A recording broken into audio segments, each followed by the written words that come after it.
Welcome to the Bearded Bama Bushcrafter. So I'm out here filling around the shed area, trying to get some stuff cleaned up. Lots of cleaning up to do. Got this old hand blower and it's frozen up, but this is where I'm planning on starting an adventure in blacksmithing. I've got some equipment at the house. I've got a blower that works, and if this one, I've got a friend I may wind up getting this to, and he knows how to refurbish these things. I don't think there's too much to it, but I'm fixing to see if I can get it to spin. I can't do it by hand, but that don't mean that it's frozen up. I may not be able to get enough strength and leverage on it, so I'm gonna mess with it and see if I can get it to spin. All right, check this out. Had a bird nest in it.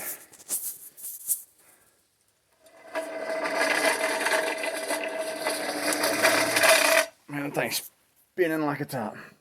I'm gonna go ahead and spray some PB blaster on it. But this thing, listen, see if you can hear that humming noise.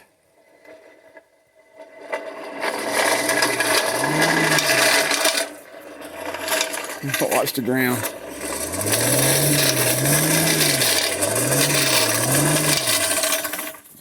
So it wasn't frozen up, it just had probably a wren or something. They like building their nests in things like this, but it's not the time of year for baby birds. So I'm excited. It works. I'm not gonna need to take it apart. And progress. All right, so I don't have a camera to set up out here, but I do have a little whisk broom. So what I'm gonna do, I'm going to kind of brush back and clear, make it clean looking. And I'll definitely see some disturbance if there's something coming in and out of this old den. So we'll see how this is gonna work. Plenty dusty under here. I'll definitely be able to tell if there's some tracks in this. And I'll have to come through that, and I'll be able to tell. That'll be a good. This is the poor man's way, as Canterbury calls it, the common man. He's just saying that nicely for poor people. Well, it sure kicks up a lot of dust. So I'll be able to tell something crosses that. That might be, just looking at the shape of that hole,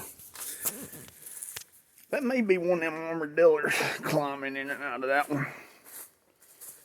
Gotta make sure there's nothing in there. As soon as I can figure that out, we're gonna have to close them holes up and get rid of those critters. I don't want them out here coming in and out and being a nuisance. Got a lot of stuff. I think there's some bats in there, not in those holes, but inside the shop. And I can't remember. I know I made a video, but I don't know if I ever posted me going inside that thing. It's pretty spooky in there.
Well, it's another beautiful day here.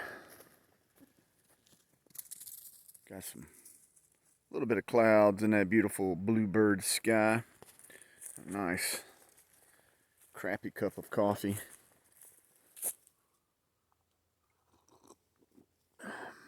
Oh yeah, that's good and crappy. So this morning, a lot of things have changed with my plans. But I'm hoping to get all this junk hauled to the scrapyard today. That was a booger right there. But I was able to get all of this cleared out. Still, well, I say all of that cleared out. It was all that metal. And it was just, I was talking to my cousin about it, and he said one day he was just trying to do something and he just got frustrated and just threw it all under here. I understand that. So, but I can walk through here now. Roses. Man, that nose is working. What you smell, Rose? What's out there? That is a hunting dog right there. That's an old dog pen. Man, there are deer all in these woods. It is a beautiful day. It's Thanksgiving. It's the week of Thanksgiving. It's not Thanksgiving Day.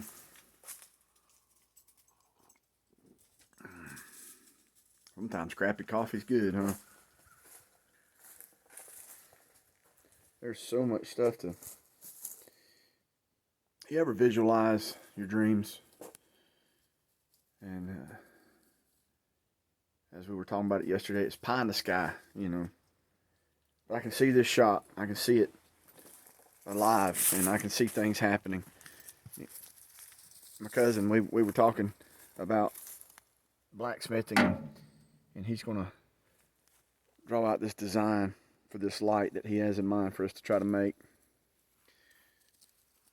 And it's pie in the sky because we don't even have the shop up and running. There's so much work here. But I'm hoping this is going to be a place of just a fun, of labor and love, you know. And getting this thing, it's going to be so much work. There's already been so much work. But that's just how it is. You know, it's just that way sometimes. So I'm going to enjoy this crappy cup of coffee. And hopefully I'm going to have the time here in just a little while to carry all that stuff to the scrapyard. Excuse me. To the scrapyard. I'm standing here looking at these holes to where my cousin said these foxes were living. I had taken a broom and had cleared all this, and I see tracks, which that right there does look like a fox track, but that right there reminds me of an armadillo tail drag right there. I wish I had one of them cameras that I could ease up in there. I know if that fox run out right now, that would be, woo, it'd be spooky. That sucker come running out. There's that hole entrance, and they're using all three because I had cleared this one too. And I see some tracks, but not as many. There's one or two. That might be the cats came by. And then there's one over here. I know the cats are coming out here because the cats are curious and they've been seeing me come around. And as I got to cleaning up all that stuff yesterday, right there is another hole.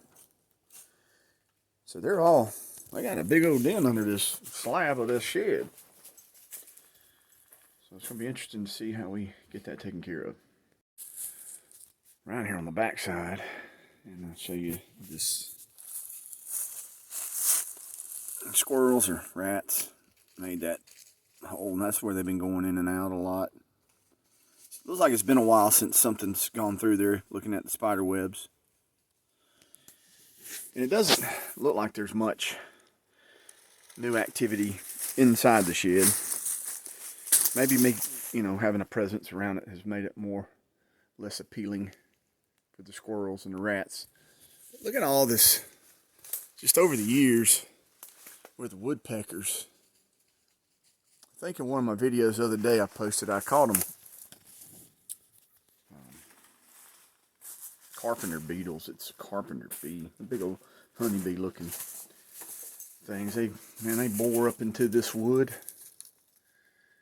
and they lay that larva, that egg up in there, and it hatches and it morphs into a bee and comes out, and it does. I guess those are pollinators. All bees are pollinators from what I understand. Anybody need some old hose? I got plenty of it.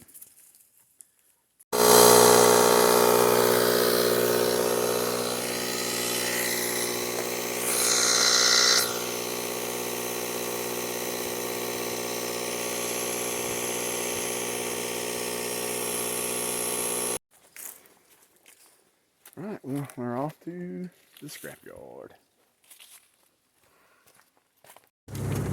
Alright, do that again. Why not? Show my tantrum. Replay my tantrum. Why not? I'll make you famous. Where's my chicken sandwich? I'm filming this. You good with that? You don't like talking on this video at all anymore, do you? Here we are at the scrapyard, ladies and gentlemen.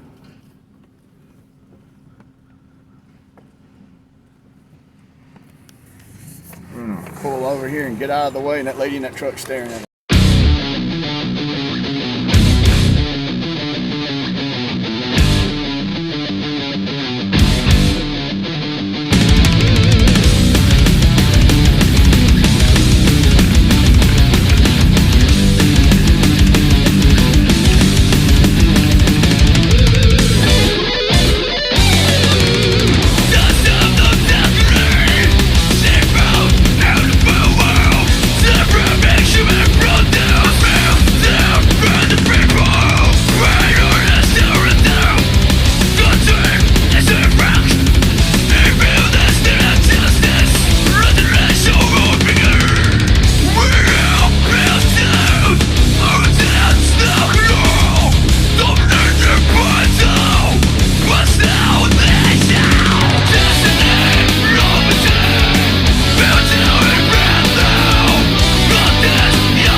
I'm not quite sure, but this right here is always so satisfying.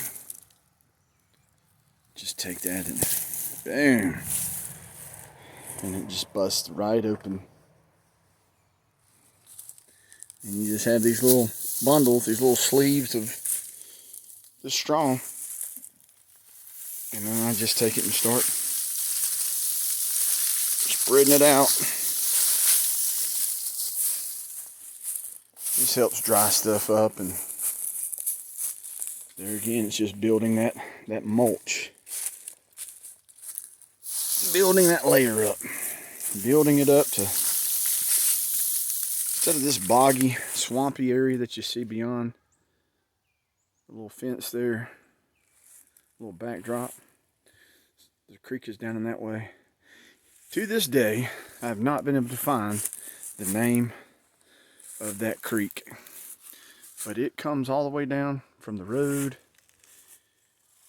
I'll make a video on that one day, show y'all this creek. It's neat. It goes down and it ties into a place called Marengo Creek. We'll have to do that when deer season closes out.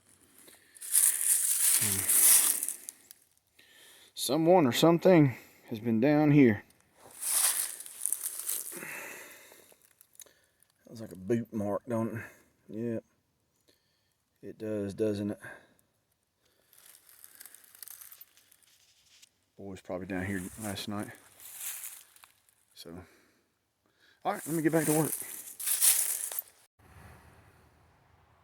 It's a good little curl bundle right there. Working on trying to get this fire going. This will be the first fire that I've had down here outside this year, this season. So I'm looking forward to doing this. Be nice to get it going, and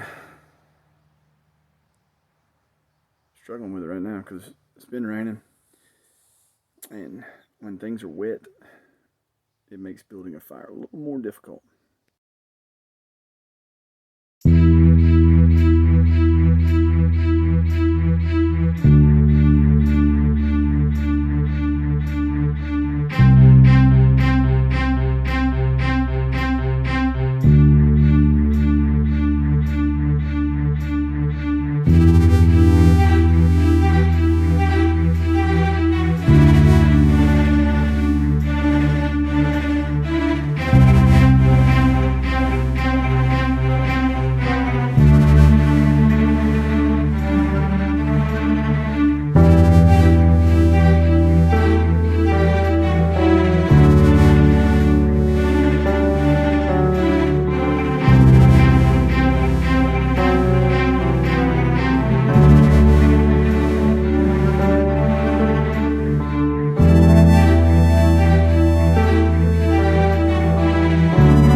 One thing I'm learning about these little tiny ferro rods, they're not that great.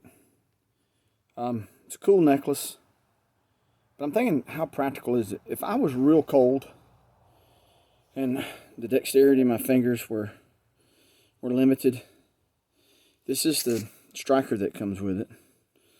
And I've been sitting here working this with my knife into this pile of fat lighter, and this is the striker, and it throws some good sparks. There we go. Look at that. Okay, I'm feeling better about it. Boom. I have gotten fires going before, but that thing was kind of starting to whoop my butt.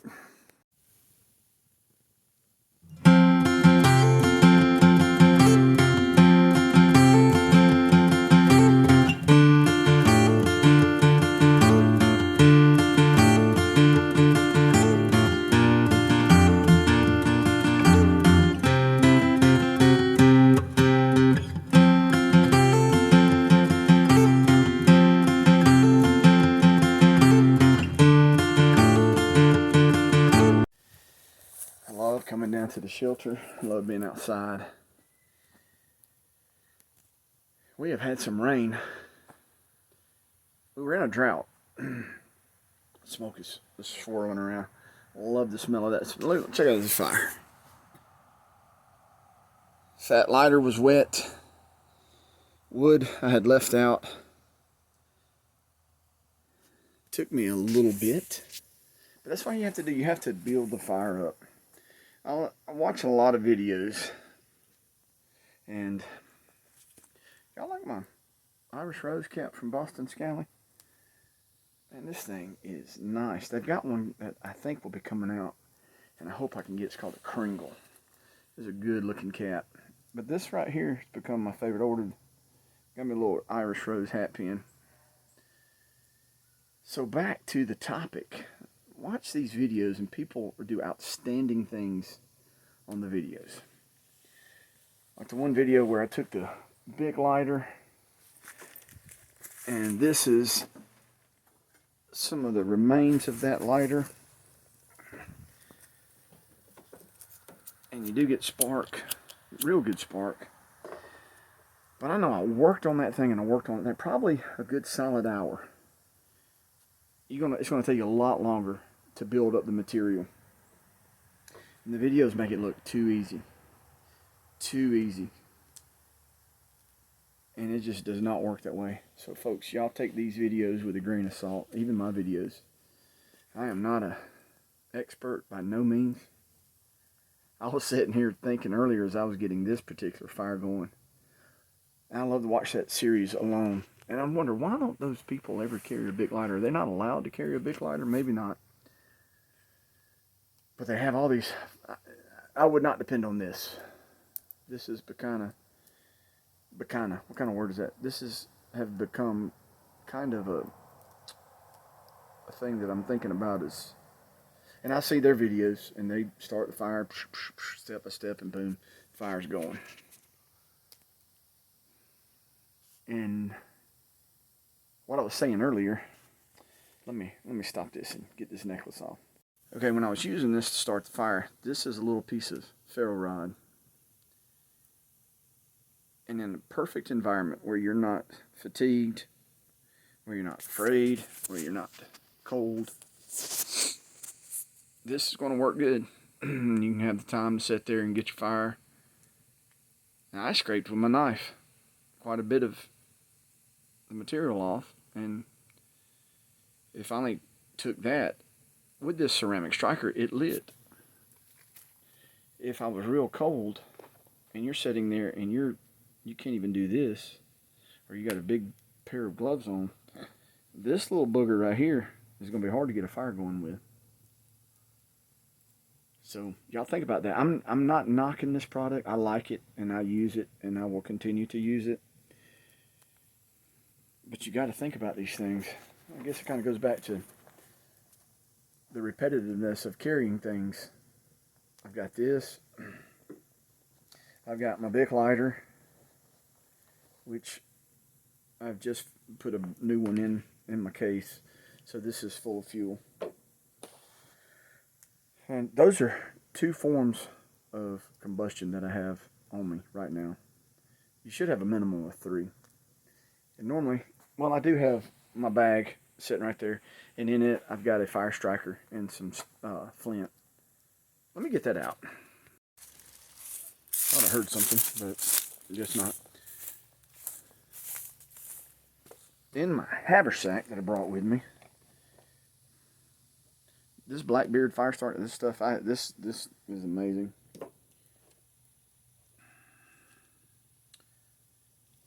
Oh yeah. This is my flint and steel pack. And I'm hoping once I get my forge up and running, I'm going to learn to make some flints. I mean, not flints. I've got a bunch of flint that I ordered, but I want to make some steel strikers. This is an old one that I've had for years and years. I had one that I ordered from Coal Cracker, and I thought I had it in here, but I guess I've got it in another one of my kits. So let's see. Yep. In here I have all kind of goodies. I've got some flint. I've got some fat lighter. This is tow, and it is a natural fiber that comes from, is it the linseed plant? I believe it is linseed.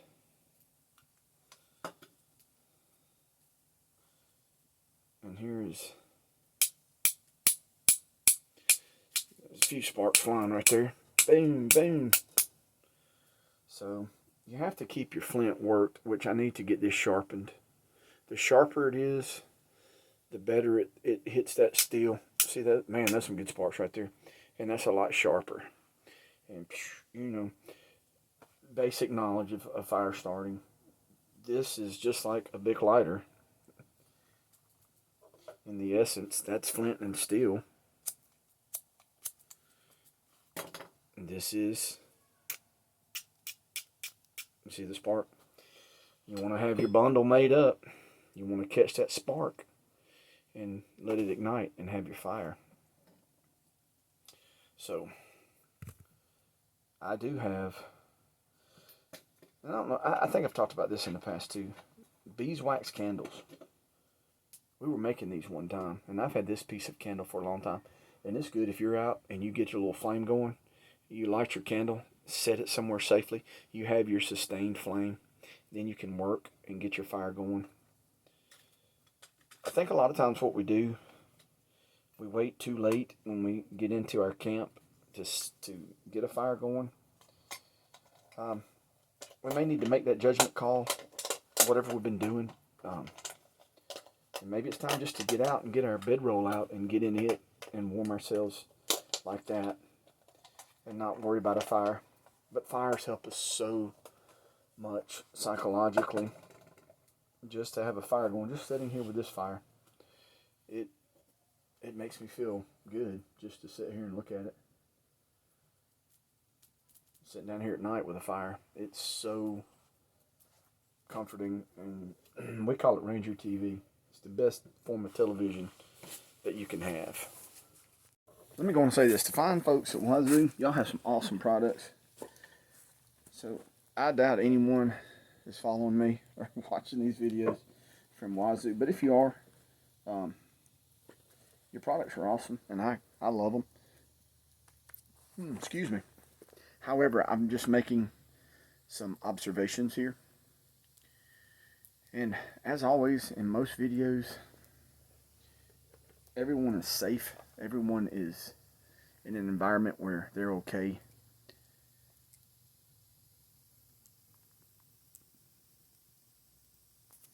Hold on.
One of the many ways or evidence of God's goodness is this beautiful bluebird sky. Look how beautiful that is. Up through the treetop canopy. The canopy of those trees. Man, it's just beautiful day today. It's like one of those days you wish you could just bottle it up and save it for a rainy day. This is gorgeous. All right, I'm working on a tump line. Get it all together here. Got a piece of, I believe this might be linen. I'm not sure. But what this goes to, I had to take the old ends off. They were not long enough. And I've got some longer pieces of this natural rope. And what I'm doing some end whips. I'm taking the ends, being that this rope is made from, is that jute? I can't remember what this is. Hemp, maybe? This will unfray, and I don't want it to. So I'm simply taking some smaller, and I believe this is jute. Or it might be, what's that stuff called? Man, I used to know all this stuff, and I have been out of living history for so long. It's made from the linseed. I can't think, the flax. I think that is flax. A little bit of thread. See it? And I'm just taking the end, and I'm cleaning it up and making it where it won't unfray. And I'm going to put this on my tump line, and my tump line will be where I can hold my blanket wrapped up and strap it over my shoulders and walk through the woods with my blanket. Did you get it done? Awesome, thank you. Ooh, got some mud in it. Not sure the lighting is good. Basically, that working in or running in, I'm going to have it facing away from me. I'm going to create me a little bite, and I'm going to have it laid on the rope like this. And I'm going to have that tail sticking out down at the bottom. And I'm going to hold it, kind of pinch it here, and then I'm just going to simply start wrapping it around. I need to get me a new cameraman. I used to have me a good cameraman. And you just simply start bringing it up over that bite. See how that looks? And just sit here and work it up. I'm not going to sit here and do this whole thing on this camera. But that whip starts looking like that. And I'm going to have it go up, and I'll clean it up. Alright, a little bit of progress. See how that whip's coming in. I guess this is considered a knot. It's a end whip knot, I believe that's what it's called. I enjoy sitting down at the shelter in the woods. My cousin Wayne, who I've been spending some time with, when he was able, he came down last year, and he was like, I like the Hermitage. So this is also known as the Hermitage. So it's coming on along. Okay, what I'm going to do now, I'm going to take this, if you can see that running end of that piece of thread, and I'm going to run it through the loop, that bite, I guess is what you call that. And I'm going to hold that, and then I'll pull this tight. And being the length of that, I have to use my pliers to pull that through. So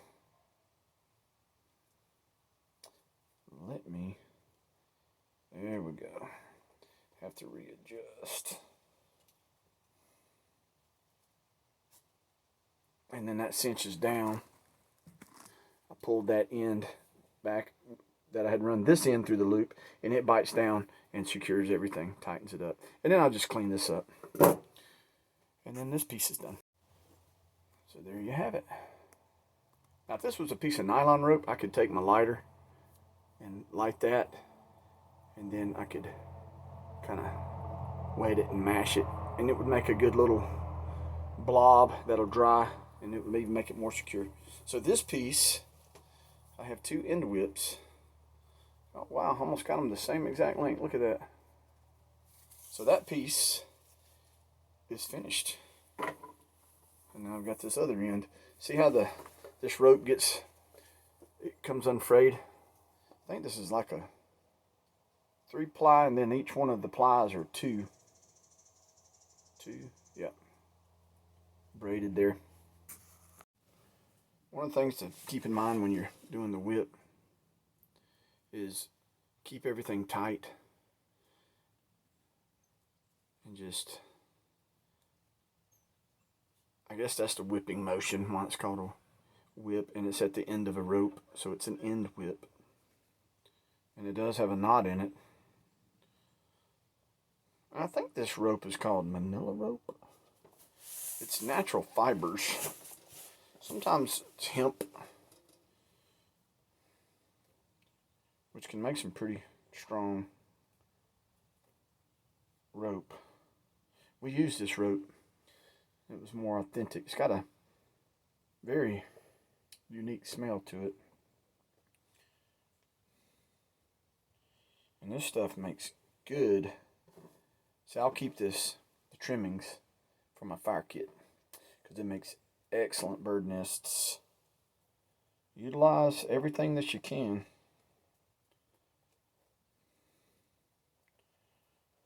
Now, getting that whip run up towards the end. See my loop? This is so, I guess, therapeutic. It's been a while since I've done an end whip. It's like riding a bike. Can you see that? Cool. So learning the end whip is, I think, one of the important knots to learn, because you can take your ropes with the ends that look like this, and you can make them look like this. Much better.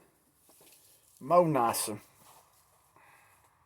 So now I have my 2 lines for my tump line, and I've got to get this cinched back on here.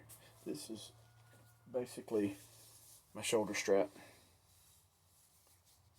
Spent many a time in the woods with my tump line when we would dress up and do long hunter excursions. Those were a lot of fun. We would be dressed up like an 18th century long hunter, breech clout.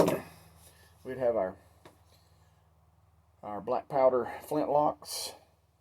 We'd have tomahawks on us. We'd have haversacks and our wool blankets, and we would go into the woods and do some camping.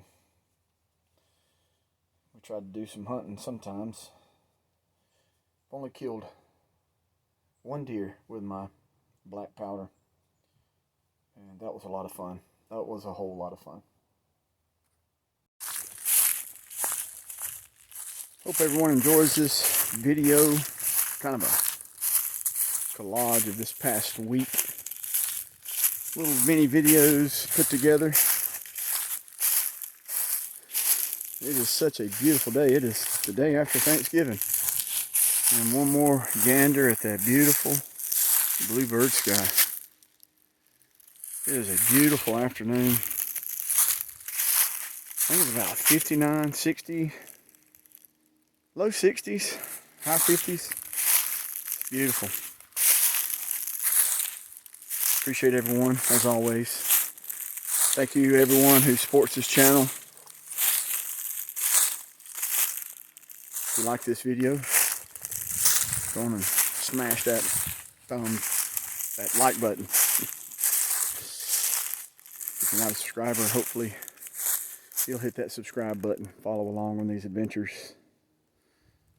I'm planning on easing over to an undisclosed location this evening and getting in the woods.